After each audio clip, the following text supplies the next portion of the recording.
नमस्कार मु doctor Satyabrata Sahu MD DM clinical pharmacologist मु आज आपण मानकु आक्ने माने व्रणर ट्रीटमेंट उपरे कहवाक जाउछि।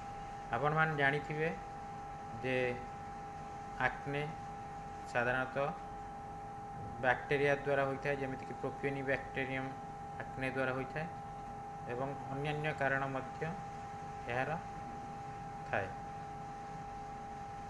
साधारणतः आक्ने इंडिया एवं वर्ल्ड वाइड बहुल परिमाण रे बढ़ी चली एवं आक्नेर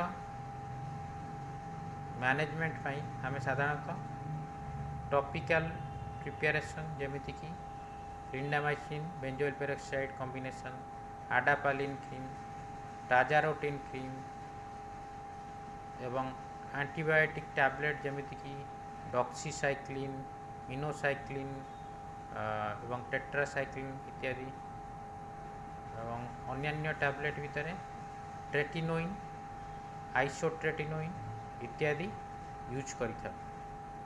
आमे माने एई औषध गुड़िक विषय नेक्स्ट सेशन जानिबा। धन्यवाद।